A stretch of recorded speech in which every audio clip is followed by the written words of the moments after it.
ఒక ధనవంతునికి 2 కుమారులు ఉన్నారు. వారిలో చిన్నవాడు తండ్రితో, తండ్రి ఆస్తిలో నాకు వచ్చు భాగమును పంచి ఇవ్వుము అని అడిగి ఉన్నాడు. తండ్రి ఆస్తిని అంతా పంచివ్వగా తీసుకుని దూర ప్రాంతానికి వెళ్ళిపోయాడు.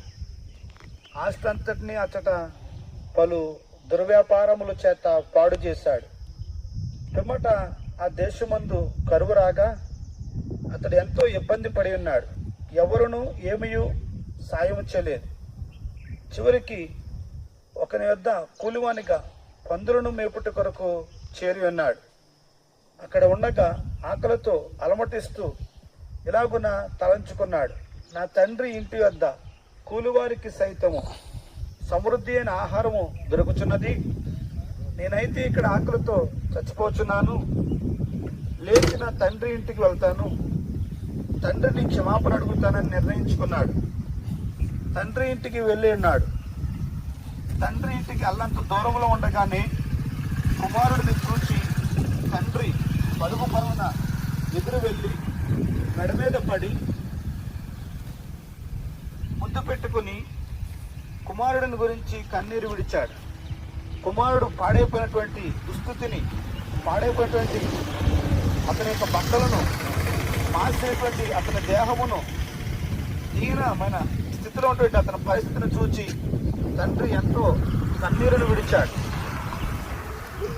కుమారుడు అన్నాడు, ఇక నీ కుమారుడు అనిపించుకోవడానికి యోగ్యుడిని కాను, పనివారులు ఒకనిగా నన్ను పెట్టుకును అని. అయితే తండ్రి అత్యంత ప్రభుతో ప్రేమతో ఇంటిలోనికి తీసుకుని వెళ్ళి కుమారుడి వస్త్రములు మార్చాడు. పాడైన అతని జీవితాన్ని తీర్చిదిద్దాడు. వింటున్నారండి?